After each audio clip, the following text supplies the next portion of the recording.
tonight to the Harold Hines Visiting Fellowship Program.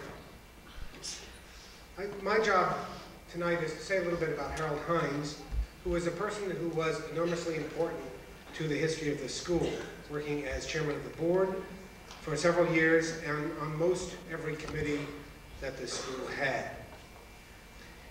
He was in 1981 elected also to the Board of Trustees of the North Shore Country Day School Foundation.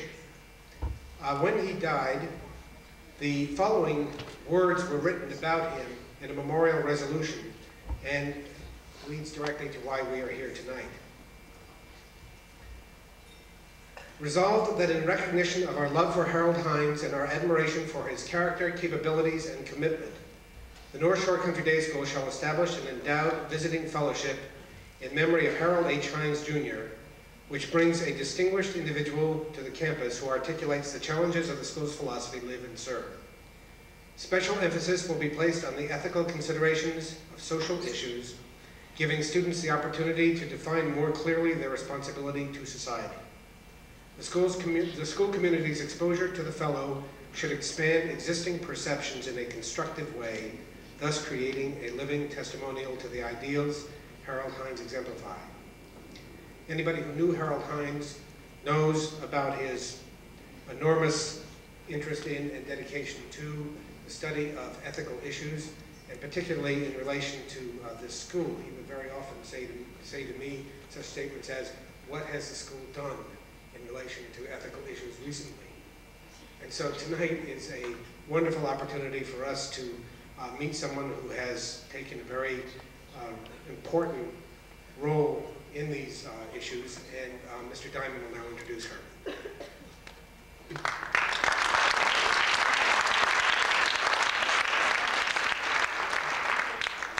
Thank you, Dick. I also would like to welcome all faculty, students, parents, and welcome Mrs. Mira Nair, who is with us this night as our Harold Hines Distinguished Visiting Lecturer for 1989.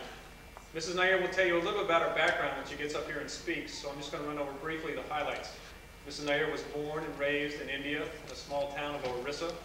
She was educated at a boarding school in India, went to the College of Delhi her freshman year, and from that point she got a scholarship to Harvard University, where she spent the next 3 years and graduated. She has since then lived in New York, worked as a documentary filmmaker, and has made 3 documentaries, of which I've been able to see 2. And then she went on into her most recent and most famous project, the making of the film Salaam Bombay. The making of the film took place entirely in India. She will tell you all the details about that when she comes up here. The film opened in Cannes and just received an amazing and unexpected, at least by her, popular reaction by all the people in Cannes. And it was up amongst probably more than 200 films at the film festival in 1988. And it received the coveted, prestigious Camera d'Or for Best First Film by a New Director, a very prestigious award indeed, which many directors were vying for. Since that time, it has played in over 30 film festivals around the world, including the New York Film Festival. It won top honors at the Montreal Film Festival. It opened in Paris and in New York City in August, and is still playing in both of those cities.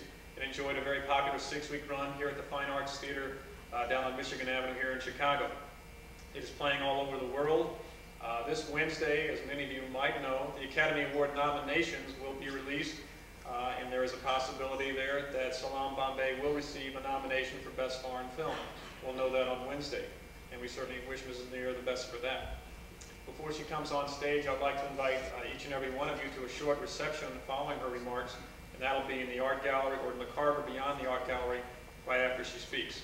It's an honor, a pleasure to have such a wonderful lady who's had such a wonderful life, done so much for her own people, done so much with her own life. This is Mira Nair.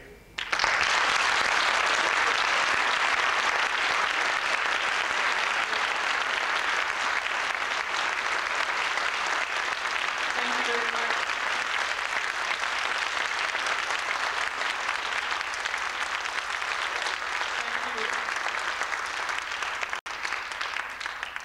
It is a great honor to be here. I thank Scoot, and I thank the headmaster, and I thank everybody who made it possible for me to be here. I hope and intend to do the memory of Mr. Hines justice, and it is really a humbling honor to be invited, and I hope I deliver the goods. It is especially meaningful to be talking to young people. I count myself as one of them, since I have been working with young people, granted in a totally different environment in India, and I've just come back from there 2 days ago. So the differences and similarities amongst us are more heightened in my sensibility at the moment. But I just would like to share with you some of my background that led me to the making of Salaam Bombay, which I'm very pleased that you've all seen, because otherwise I wouldn't be talking in a vacuum. I grew up in a small town in Orissa, which is an eastern state in India. A small town, I think quite much the size of Winnetka, whatever I've seen of it, but a town where really we used to say nothing happened. There was no television, there was no entertainment of any packaged sort to speak of, and so at that time my brothers and myself and my friends had to invent our reality, what entertained us, and this invention, this constant imagination really proved to be the cornerstone of my, whatever it is, my creativity and my thinking and my work later on. And from that time I went to this boarding school in the north of India, which was an Irish Catholic boarding school, ironically. This, I must explain in background, is one of our colonial hangovers in India. As you must know, the British ruled India for a major part of this century, and along with many other institutions left behind missionary schools which taught sort of excellence in education and taught in the English medium. Many people ask me how I speak English so fluently, or how many Indians speak English, and that is the reason, is that we are taught in English. And one of the sort of effects of this is I've begun to think in English, like many of our class in India, and this is a source sometimes of angst for me, because it is almost a divorcing from my own mother tongue, and I think in another language which has now become my own. At any rate, this is the state for many of us in India who go to these schools.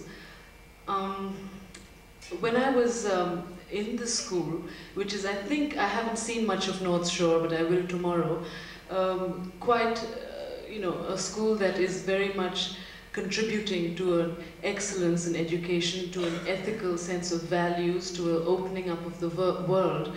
I became interested then in theatre and in writing, and especially in a kind of theatre which was considered at that time to be more avant-garde, a theatre that was inspired by, let's say, Peter Brook or Grotowski, people who believe in improvisation, who believe in a group of people getting together and creating a play or theatre out of an issue that interests them.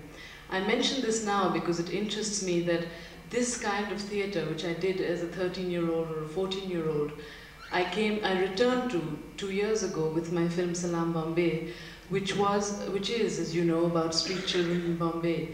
And this film came to me out of one image when I was stuck in rush hour in Bombay in 1983, and my taxi cab was surrounded by street children of all ages, begging and dancing and blowing bubbles and chewing gum and doing anything, washing the car with a dirty rag, doing anything to make a buck. And I was pretty attracted to this kind of spirit of life that they had. And at one point, when the light changed to green, the taxi cab moved on, and this one maimed kid who had no legs, and was on a platform with wheels, hung on to my cab, and I was completely terrified of what would happen to him. He dashed along with the momentum of the car, and at a certain point sort of left the car and pirouetted in the middle of this traffic circle and sort of saluted this audience that he imagined was applauding him. And this kind of spirit really attracted me, this spirit of life, of living, of not, I mean, obviously it was a difficult life, but they weren't making it look miserable, and we were also having a lot of fun, and dangerous fun it might be, but it was a kind of flamboyance and ultimately a kind of dignity that continued to live within me.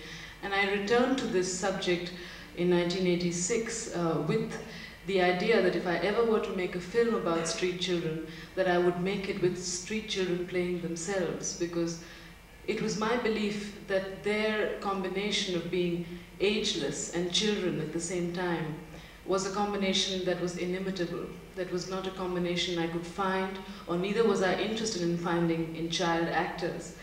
But I mentioned this business of being interested in theatre in school a long time ago because it was this that prompted me to believe that it could be done, this film could be done with street children who have never read or written, who have never gone to school, who people have never given a second glance to.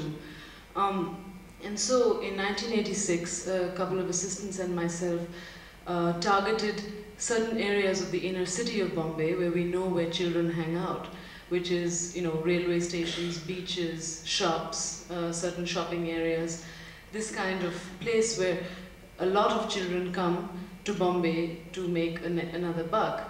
Bombay, I must explain, is sort of the Hollywood of India, where we make movies and we have the biggest movie industry in the world. In fact, we produce 700 films a year. Nothing like Salaam Bombay, I must assure you. Most songs and dance and rapes and car chases, and you know, they put Beverly Hills cops to shame. But and often you know, plagiarize Beverly Hills Cop. But and so it produces altogether a vision of the city which is incredibly glamorous, you know. And so, and in itself, in actuality, Bombay too is an industrial center, is a very rich city. It's where trade and commerce are very, very well known. And so it is possible to make an extra buck there, given what is available for children in the rural area, which is very limited. So a lot of children, for various reasons, whether it be child abuse or poverty at home or alcoholism or various reasons, or just the dream of coming to a glamorous state, come to Bombay. And Bombay, the real estate is such, it's almost like Manhattan. In fact, it's close to Manhattan in terms of prices. And it is an island, and so there is not that much more space than what exists. You can't create more space. It has created a situation where almost 3 million people live on the streets. Not on the streets in the kind of abject fashion as in Salaam Bombay, many do. But you know, they are sort of, I would say, lower middle class shanties where you would see a lot of TV antennas, for instance, where regular families have televisions and go to work and come home, but they don't have a concrete roof on their heads because that is the way the real estate is, and that is what speculation has made the city to become. So as I say this only because it is not extraordinary to see children and to see families living on the street. It is so common that people stop to see. And that is what I have discovered, and that is what I made Salaam Bombay for, is basically to remind people what exists around them. Not just, I mean, the film was primarily made for an Indian audience, and I'm very pleased and kind of aghast at its reception internationally. But I firmly believe that the story of Salaam Bombay is a universal one. It just is a difference in degrees. It is a difference in its sort of manifestation. But the idea and the longing, let's say, for a family is the same in each one of us, in each country we are in. And in fact, my experience living in New York now for so many years and confronting the homeless as I have, very on a personal basis, gives me to believe that the quality sometimes of feeling completely alien and feeling quite abandoned is almost to a more devastating level here than I have seen yet in India. But we can speak of that more later. So when I said I wanted to do this film, I talked to these people, the people I put together, and we spread the idea amongst the children of Bombay that we would want to do a workshop. We were very vague about it, kind of purposely. We said we would want to do a workshop on their lives, and we did say nothing about a film, because the love for film and the mania for film is so strong that we would have had a riot on our hands. So the first day, we had 130 children show up to this hall that we had rented. I have to backtrack a bit and say that my co-writer, Suni Tarapurwala, who was a young woman whom I met at Harvard, who was a native of Bombay, and I had done work for about 4 months prior to that, talking to children on the streets, in railway stations, in brothels, in these chiller rooms, these reform institutions where children are kept. And through the details that we had encountered, constructed a story, a fiction. And it was with this script that we began the workshop for the children. Now, we had this workshop for 7 weeks, and it was 9 hours a day and 6 days a week. And we were very clear with the children, and these are streetwise children who do anything to make their living, who have no reason to trust you, who want to take you for a ride the moment you prove that you're a sucker. We had to really, we were very clear that we were not guilty liberals here, that we were people who were really doing a serious job. And if they wanted to, if they were picked for this workshop, they had to be serious and they had to be with us from the first week until the last week. And we had many systems to ensure this. One of the systems was that on a good day, a street child in Bombay makes 10 rupees. Now, if I put that into dollars, it would seem like a total pittance to you. It's actually less than $1, but it shouldn't be seen that way, because 10 rupees buys you, about 2 meals a day and maybe a movie if you save a little more. And that's precisely what they do with it. Now, so we agreed to pay the 24 children. We auditioned the 130 kids. We chose 24 children after a week's worth of work. And when I say work, it meant, physical exercises, dance and mime, very general things to sort of see how kids responded, what their concentration was, what their interest is in our work. I picked 24 children. It was arbitrary also, because I had to see whom I was interested in casting in the film. And we told the 24 children that we would pay them 25 rupees a day, which is 2.5 times what they make. But we didn't, kids are the first people to tell you that they have no idea of the future. They have no idea of what tomorrow is. If you give them 10,000 rupees, which is about $1,000 or $1, it's the same. It's blown in a week or a day. And so we decided to make this workshop not just a training workshop for acting, but a sort of training workshop for living, in a sense, not just for them, but also for us, because there was no point entering into this dialogue with children with preconceptions, because then that eliminates any sense of discovery and any sense of learning. We took the children, therefore, we offered them 25 rupees a day, and we said, we took them to a bank, we showed them how a bank worked, and we put 15 rupees a day for every day they worked with us in the bank. And the system that we ensured was that they would get only 10 in their hands, and they would get the rest of the money at the end of the 6 weeks. And if they didn't stay with us, if they were, just ran off within 1 week, they would not see the rest of the money. I mean, we had various systems like this, like if they were late, they would be fined, etc., just to make sure that we were serious and we were not just people who were going to be pushed over. But one thing we found, which was very interesting, was that none of these systems were necessary after the first week of work, because the children had never been in a situation where they were interested, where they were seen as human beings, where they were interested. I mean, where people were interested in them for their own sake and not for any other reason. And they began to come earlier than when we ever asked them.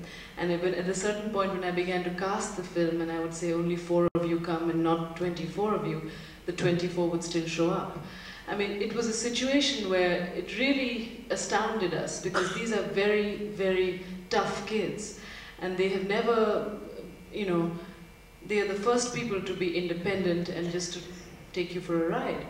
And this is what really struck me and most of my colleagues, is that this interest in them was so hugely welcome and so necessary, and not on a level of being clinging or being sort of irritating or nauseatingly intimate, but just on a level of, here I am, this is what I am, here is my potential, you're discovering it, or I'm discovering it with you, and it is enjoyable, and I am hungry to go further. And this was something I was feeling too, because this entire avenue of work, which our work specifically was very physical, to sort of bring about a physical concentration, which is very necessary in film acting. a mental concentration, and then the imagination. We would pick themes that children would decide, like let's say your first day in Bombay, or sexuality, or why did you leave home, or family violence, or life in a chiller room. And we would have debates, and the children would divide themselves into 2 teams, and we would debate this. And we knew at this time that all these subjects and all these details that the children brought to us would embellish our script, and actually many of them have found their way into the script. For instance, we met one of our children in the workshop was a kid who ran away from home because he had burnt his brother's scooter. Now he had no idea why he had done it, but he was terrified of returning. And it was really painful to see his anguish and to see his confusion as to why he had done this. And he had done it to get his mother's attention, who loved, he thought, his brother more. And you know, things like that, if you have seen the film and if you've noticed these details, they are right there. And I remember this one debate we had was, are chiller rooms necessary? Which are these remand homes that the children have called chiller rooms. Chiller room means, chiller means small change in Hindi, it's a slang. So they sort of like small change. And when we had this debate, we thought that there would be no contention, that why should a street child think that such a insane, you know, sort of reform institution would be necessary. But many kids came up with the vociferous argument that, you know, at least it's better to have a roof on your head and 3 meals a day, especially in the monsoon when the rain comes down. And this very skinny child who's in the film, you know, the kid who kicks and who's sort of a nut in the film, he said, you know, he said, if the government was feeding me 3 meals a day, then why did I come out looking like this, so skinny? You know, he used to be a coolie. He used to carry people's luggage. And when he went to the chiller room, when he was taken and he came out, he said he was so weak he couldn't carry luggage anymore, so they even took away his work. So, you know, it was things like that that were really an eye-opener. I mean, you and I might have preconceptions about, you know, how poverty is or how difficult it is and how the human spirit, but when you really encounter how people deal with it, you know, the resourcefulness, the dignity, the humor of it also, and this resilience, that was continually inspirational. Now, to get back to the workshop, about the 4th week of the workshop, I brought in a video camera and began to record these improvisations that we would do and play it back to the children. Now, our children there are, like most of us Indians, go to the movies a lot, and the movies in India are, as I said earlier, incredibly loud and very sort of declamatory style of acting. Nothing to do with being real or natural or subtle. And this is the kind of acting that the children know. So as soon as they know it was a movie, it was all about, you know, puffing your chest out and sort of claiming you're a woman or something. And so when we used to play back their acting, I mean their improvisations, they began to see how sort of ludicrous this all seemed. And when we would play back something that they weren't, say, looking at them being filmed, and we would just play it back, sort of they were being themselves, they began to see that too. And slowly what happened was that acting became a bad word in our workshop. So that when we would do some rehearsals, and you know, a kid would do a rehearsal and then he would look at me and he said, oh, sorry, and he would curse, you know, he would, I probably shouldn't curse here, but he would say, oh, sorry, you know, I was acting, you know, when it was a bad take. You know, so the whole aspiration of the workshop on a professional level became to deny acting, sort of to be themselves and to keep that concentration within them, but to seemingly forget that they were performing. And you've seen the result. I mean, they are consummate. I mean, it comes somehow from very deep, and it's not me, you know, only. It's really coming from the children. And I mean, there were very sort of intense roles for adults that were necessary, and I cast 3 or 4 roles from adult actors who were not very well known in India. But my commitment or deal arrangement with them was that they had to be a part of this workshop with the street children. Now in India, you know, these disparities, as I said, do exist, but you pretend not to see, like in America, like anywhere.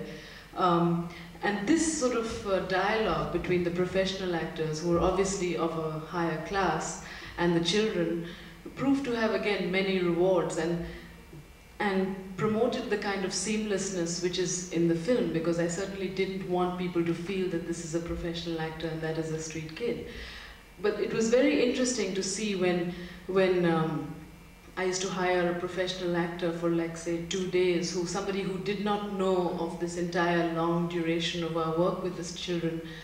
You know, the kind of preconception they would bring to it, that an illiterate child, can't act, and what am I supposed to do with this kid doesn't know the method, or, doesn't emote, or doesn't do this. And, and they would slowly learn how their own inadequacy would be, opened up and exposed by the children. There was one instance where Shafiq, the main child, who very quickly began to learn the elements of cinema, the props and continuity and all this kind of thing that is a grammar of filmmaking. There was a scene where he had to take his tea crate from the tea seller, Chacha, he had to take the tea crate in his left hand and go down to the railway station, and this actor was having a lot of trouble giving it to him in his left hand, and at a certain point when he thought I wasn't looking, he asked him to give it to him in his right hand, and Shafiq said no. And this actor began to get very irritated, again because it's a question of class, that he is a poor kid, so he should listen to me. But Shafiq knew that the scene that was shot after that, which had been shot before, like 2 weeks ago, he enters with the crate in his left hand.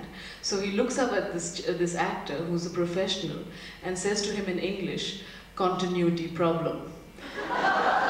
And this actor just was shocked, he had no idea that this kid firstly could speak English, and secondly knew what continuity was. But this is the gift of working with children. I mean, they are so inventive and they are so quick to take up, pauses and lapses like this. Anyway, the film at the same time was not funded while all of this was going on. The whole idea was that this workshop had to be followed by the shooting, otherwise the children would just, I don't know where they would go, or, I mean, they were still on the streets. There was never a question of lifting them up from their reality. But still, there was a momentum created and there was work going on. And as you see, the finale of the film is this massive festival in India, which takes place at the end of August, and there's certainly not a festival like Spielberg that I could create and pay $5 a head for. So I had to shoot as the festival was going on. So I just felt, I knew for a fact that I had to shoot right after the workshop, otherwise there was no point to all our work. But there was no money yet, and I remember constantly, going to distributors' offices, and in India they just laughed me out of offices because, here was a film without any car chases or any dances or anything to speak of, and illiterate children, no stars. I mean, you've got to be joking. And in America, even though they were interested in the script, they said, can't you do it in English? What is this language? They had no idea it was a language or what it was. And they said, have you ever, can you tell me a film in Hindi that has made money in America, And I said, no, I can't tell you that. And of course, it was my first feature, and so there was no question of raising any money. But so we began the film. I mean, the reason it all happened was I had 50% of the budget from Channel 4 television in England, who's a very radical, sort of progressive group of people. And they took this risk, which I really respect them for. And, but I had to get the other 50% before I could have the money in my hand. And so as a result, I made about 6 budgets. One was a real budget, which was 35mm. One was the Super 16 budget. One was the 16mm budget. One was the do it any way you can budget. And one was the bare bones budget. And it depended on whom I met and how many diamonds they were wearing, which budget I would present. And anyway, as a result, we sort of raised, the budget that we wanted was about 960,000. And what I could raise by selling, practically my shirt was about 300,000. And so we got the 300 from the English, and we began on 600,000 with, you know, really commercially being sort of completely screwed, if you don't mind my saying so. And so at least we were shooting the film. That was my feeling, was at least we were shooting the film. And we were shooting it in a way, in the 35 budget, in the $960,000 budget, in a way that none of the struggle that we were going through was going to show, we hoped. I mean, that was the idea. And I mean, there were a couple of moments where I just wanted to stand in the Bombay highway and have somebody hit me. And so I could just sort of die or go away, just sort of rest in hospital for 2 months.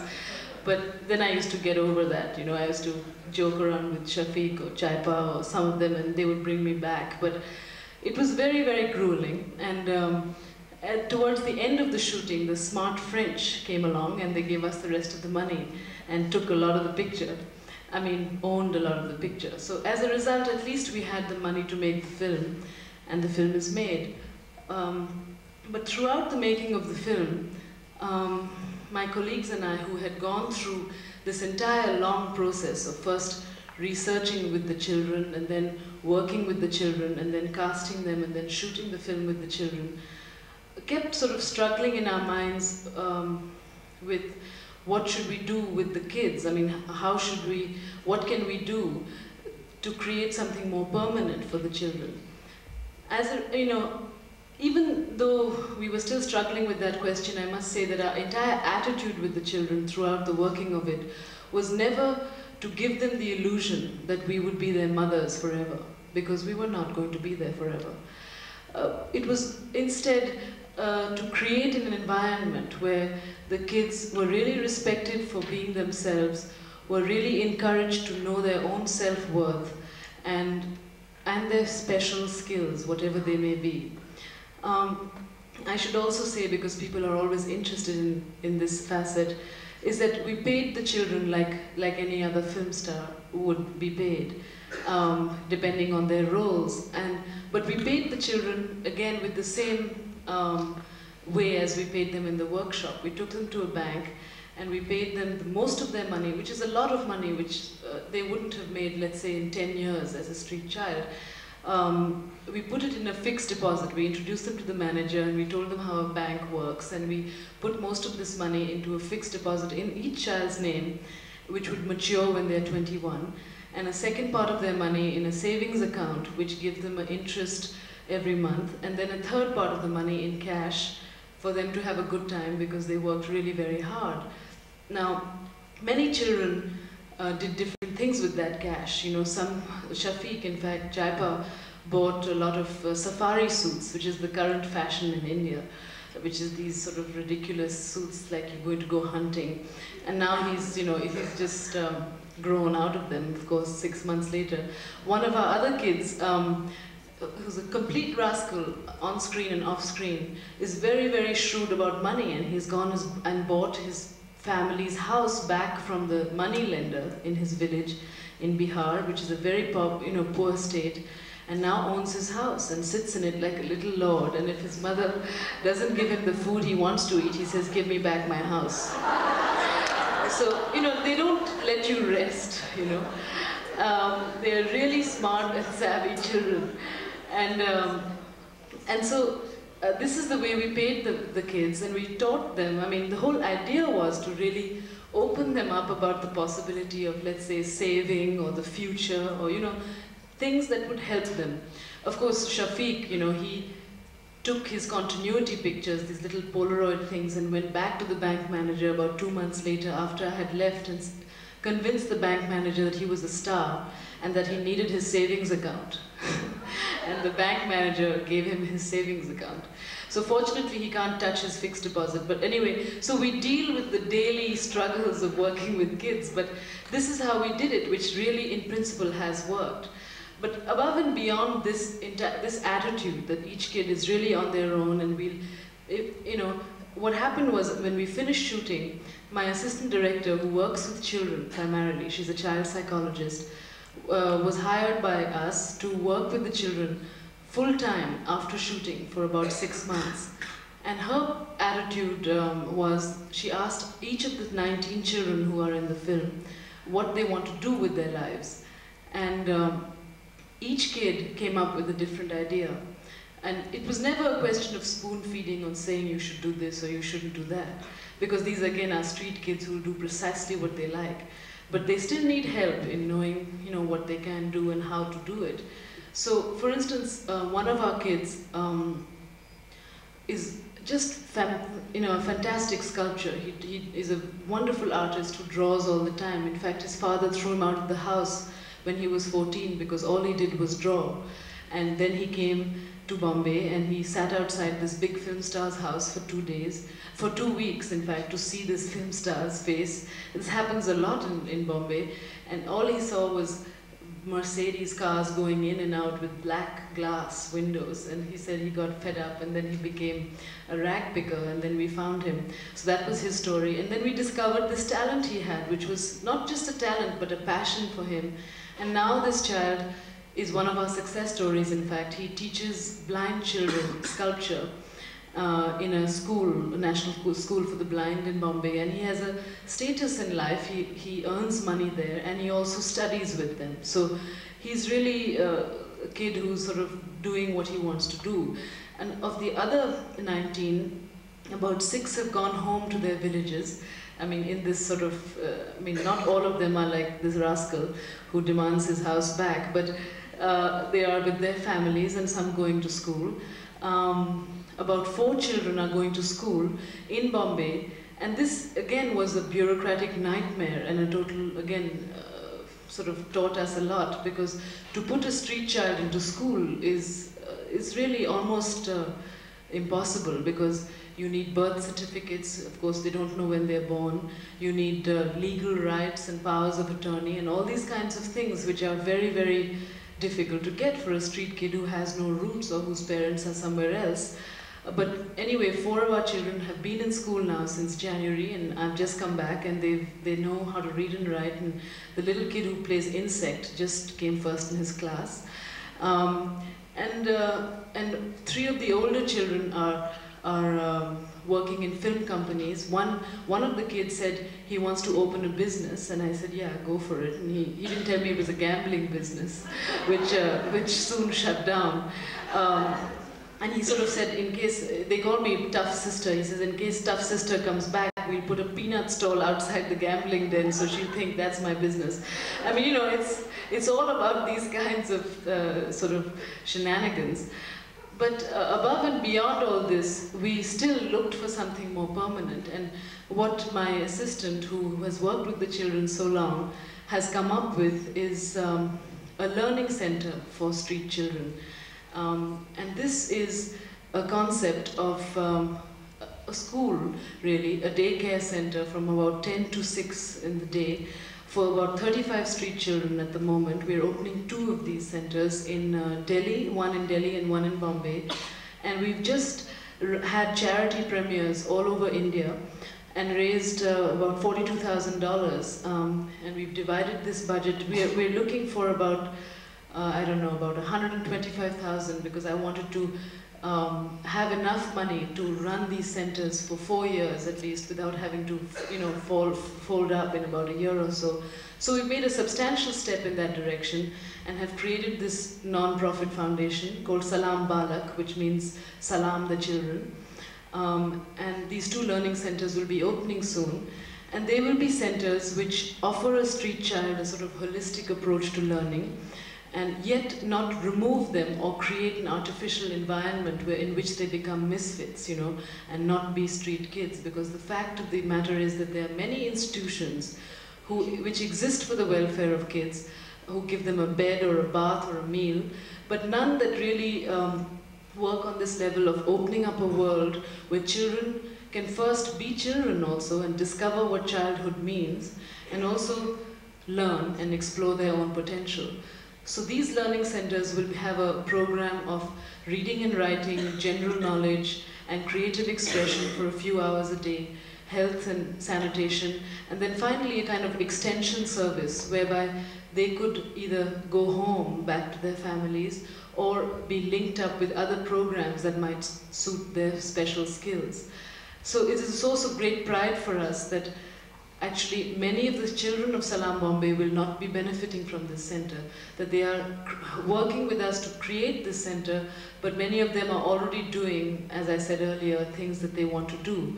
So this, in our work with street kids, because we are very public now and very well known in Bombay streets, with the children, we discovered that our 19 kids were so special, were considered to be so special amongst the other children because they were given opportunities that the other kids didn't have. And this was a way of creating opportunities for the other children as well. So in fact, the kids of Salaam Bombay feel not that they have not just made a film about their lives, but that they have made a school, for kids to give them services that they haven't had, let's say.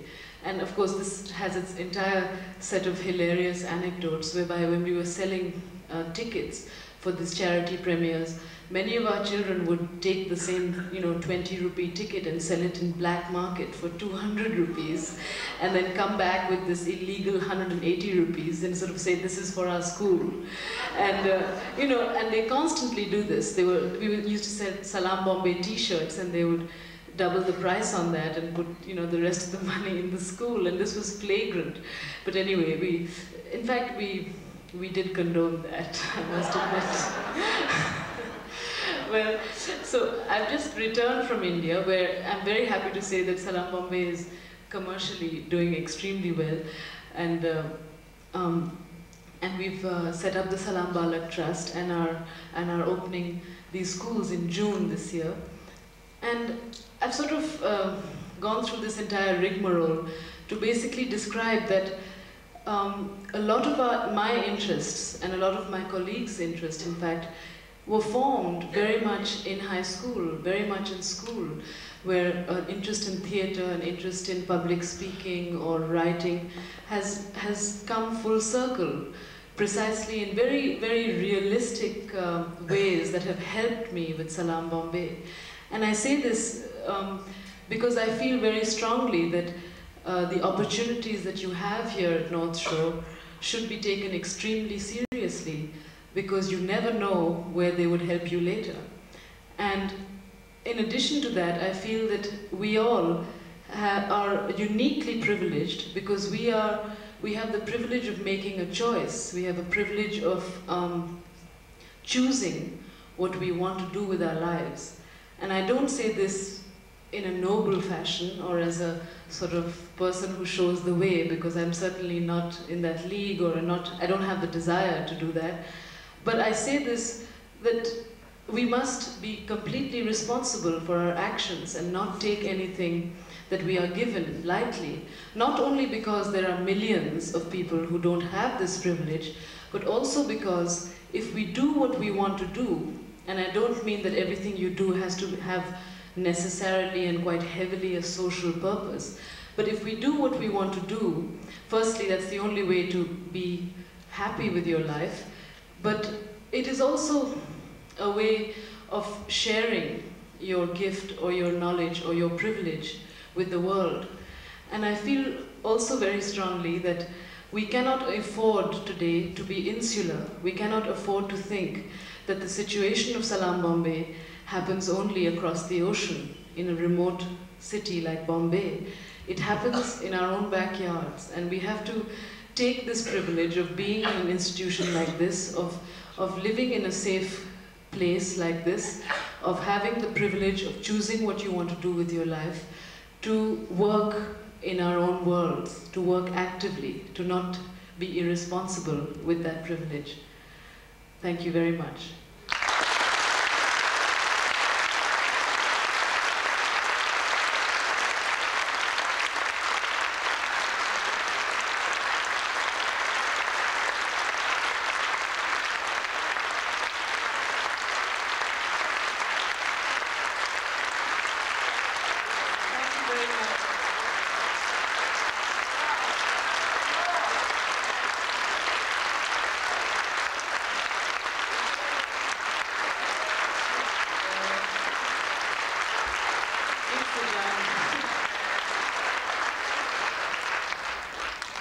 I just wanted to ask if there were any questions. Please, let's do have a dialogue. And if the lights could be on the house. Yes, thank you.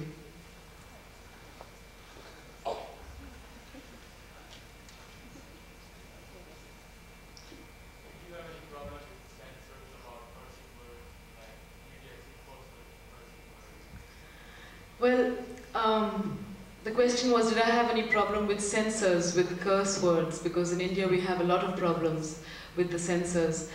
This was something I was very, very concerned about because it was my first fiction film and I knew there was this problem and I didn't know whether there was any formula. And at the same time, nothing I feel in Salaam Bombay is gratuitous and just put there for effect. This is the way people speak and it would be unrealistic not to have it. But I kept sort of asking the people whom I thought would know, whether there was any formula, and they said no. And so I used it fairly freely. And surprisingly, when I was subtitling the film in Paris, my lawyer here in New York rang me up and said, there is a formula in America for the censors. You can only have, a couple of swear words, 2 fuckers or something, and after that it's an X-rated film or something, and you better control yourself. So I think in this case we are certainly a little bit more enlightened than the American censors. But the Indian censors are not somehow past it without a single cut. And not just because of what I was concerned about was not just the curse words, but also the portrayal of sexuality. Because in India we are far more happier being coquettish and sort of suggesting something. Like, for instance, a kiss in India is often a man kisses a glass of water and gives it to his woman who kisses the same glass of water, and that's a kiss. And we have this big kiss, which was, publicized as the first kiss in Indian history. And it was fact, and they didn't cut that either. It's really wonderful because it was, I just wouldn't know how to have handled it, how to have cut that, because for me every frame in the film is necessary. It was not there. It's a very economic film and not just put there for effect or its own sake. Yes. Is prostitution legal in India? Yes, it is. It is legal, but it is a kind of open secret that the prostitutes, the madams, the brothel owners pay what they call hafta, which means a weekly, which is slang for a weekly bribe to the police to protect them. It's legal, but it's this kind of arrangement that goes on. Yes. You made this film, obviously, in the face of a great deal of adversity, from all kinds of new ground in making it. Did you ever feel while making it that you almost wanted to give up? And what was it that you can point to in your background that propelled you forward to go on? From what did you draw your source of inspiration and motivation to go forward? Well, as I said, there were 2 times, I genuinely, I'm not saying this to sound facetious, there were 2 times I just wanted to die, or at least just be knocked off for about 2 months or something. And what kept me going, I don't know intellectually, I can't tell you this thing or not that thing. But it was, I think, a great belief in what we were doing, in the kind of people we had working with us, who all shared, more or less, this vision. And actually, I have this insane habit of finishing everything I start. Even if it's a trashy book, I have to finish it, And it would really drive me crazy, almost crazier than not finishing, to have just abandoned the project, But it was difficult, and we were also, in a strange way, lucky that people... Basically, money matters in film because there's so much money that is needed. And we did have the luck to get that money while we needed it, even though it was in highly adverse circumstances, and even though I knew, because I'm sort of this business brain at the same time as I am this other crazy person, that they were taking me for, they were taking everything. They own everything. Other people own this film. we are the smallest owners, but I knew that we were getting a raw deal, but this is the price you pay, you know. But mostly it was the insanity of getting the damn thing done, you know. The film has grossed, I would say about 4 times its cost already, and it's not opened yet in all territories, you know, so it's still going to open, and it's grossed in America $1.5 million right now, and if it's nominated for the Academy, it's like, I don't know, they have some formula whereby it makes 25% more instantly or something. But it'll, you know, it's grossed a lot of money. And those people who were lucky enough to give me a few thousand are very happy now. Yes. You made a remark about the street people in this country, the complete alienation that you see. Yes. I wonder if you might contrast or Yes. contrast the street people. Yes. You know, just before I left 2 months ago in early December, there was a 14-year-old girl who I used to see often in Grand Central Station who had put a gun to her head and shot herself. And it was the cover story also of the New York Times Magazine that week. And this was terrifying to me, and I also live on the Bowery where we have alcoholics and the Salvation Army, and you know, it's public, you know, it's just like in Bombay in a certain sense. And what I felt from 2 years and still going on, my work on such an intimate level with street children in India, in Bombay specifically, was that even though it was sometimes abject and all the time difficult, and at the same time not a rosy picture where there was this community spirit all the time. Each one was out there for himself, and you might have a community, but money you never share, and these are these laws of the gutter that they are the first people to tell you about. I have never yet felt that sort of depth of abandonment that I sensed this 14-year-old girl in Grand Central must have felt. One thing I think has to do with the publicness of living on the street. A lot of people do. So there's always a density of people. There's always a kind of semblance of community. And the second part, and these are only my own opinions, is that let's say in life, like in the film, you don't mess with a drug addict, you don't hang out with one.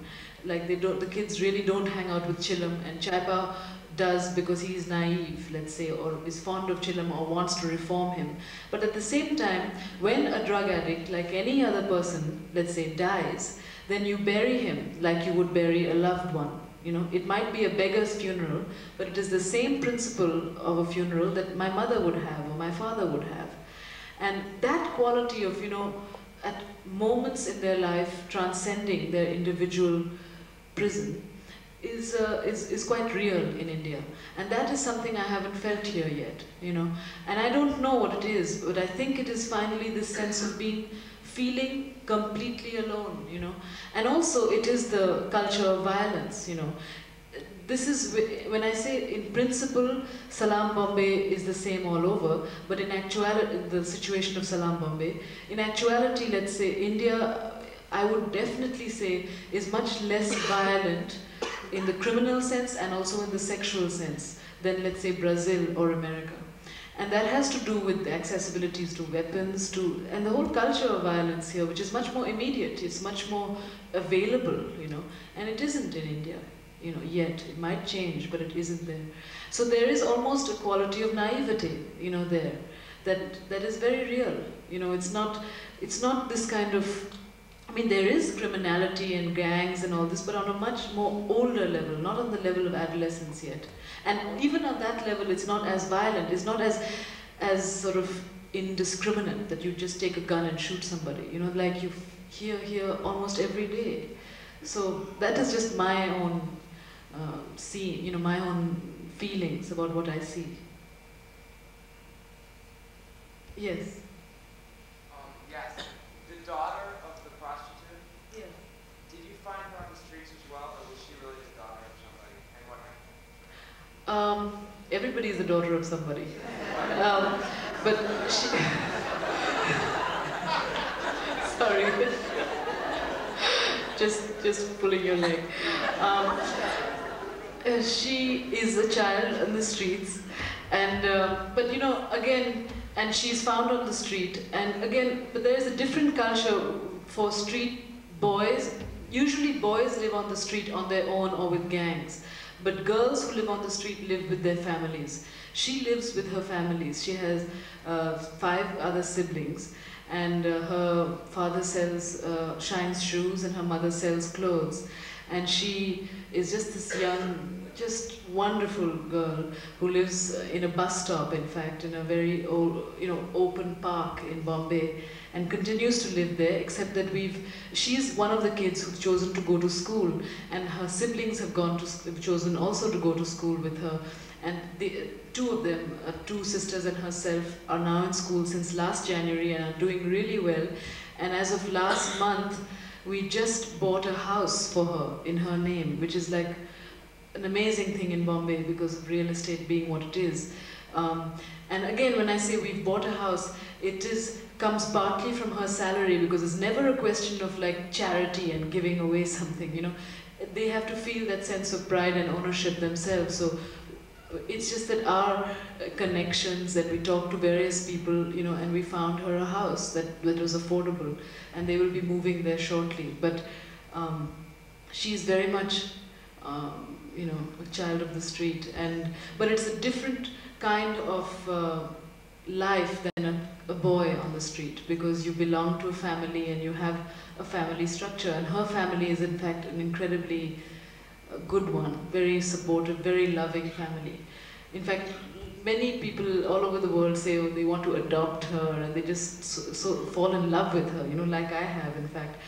But I say, you know, you can't, she's very happy, thank you very much, you know, on a certain level. There's no room. This is one thing I failed to mention. There's no room really for pity in their lives. The moment you pity them, they're going to take you for a ride, you know. And that's what I mean in terms of their source of dignity, you know. They really have a lot of dignity. Yes. I'm curious what your next project will be. My next project is film based on the expulsion of Indians from Uganda by Idi Amin in 1973.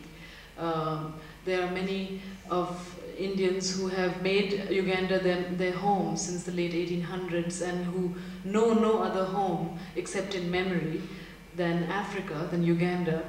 And at the same time, while in Uganda, there was a lot of resentment. The British really used Indians, and the Indians used the Africans too, as this kind of, there was a lot of resentment between the blacks and the whites and the browns, in a manner of speaking.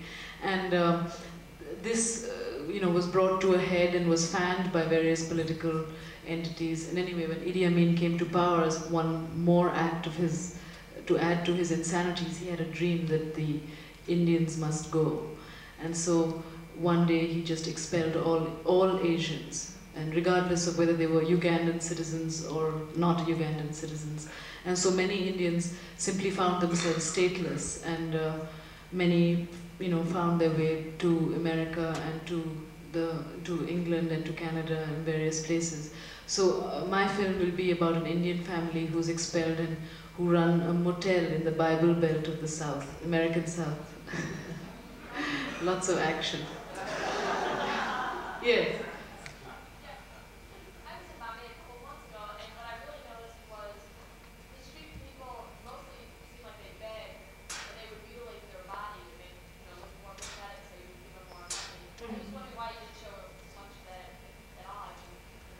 Well, it's a whole can of worms. I mean, there's a whole variety of things to do. I mean, when we had 130 kids, as I said, showing up, it was another preconception that most kids beg. And only one of the children, I mean, I know there are beggars, but let me just tell you my experience, was only one of the kids of the 130 used to beg. And the way I discovered it was, this was an 8-year-old kid with sort of spiked hair, and all he did was do this fantastic break dance. And I thought, we should just write a role for him where he would just sort of break dance in and out of scenes.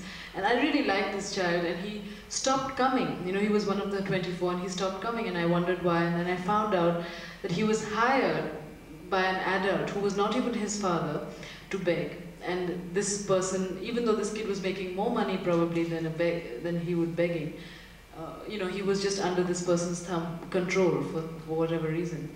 And there are a lot of, I must say I haven't investigated this, but there are definitely places where they do mutilate kids, There is an industry of begging, that does carry on. And I didn't get into that. I mean, every film can't do everything. And but what was amazing to me was amongst the 130 that we worked with, none of them begged, or if they did, they were begging because of an adult, interest in them. And in fact, one of the codes of the children, when you get to know them, is if you beg, you're dead, But so I'm convinced that it is a lot of other people who get into the act and make these schools of begging happen. We did discover one amazing place, the school for pickpockets, and that was pretty incredible. I mean, it wasn't a real school like North Shore, but it was just a little place, and this guy, this Fagin-esque type of guy, used to teach the children how to, it was quite amazing, the talent that went into it, but we didn't get into that because it's too Dickinsonian, it's like just what you would expect to see. Yes?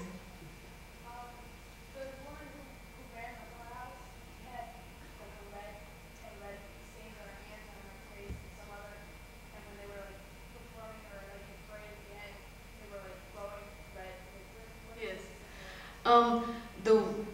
The madame of the brothel had henna, the henna on her hands, which is a decorative thing.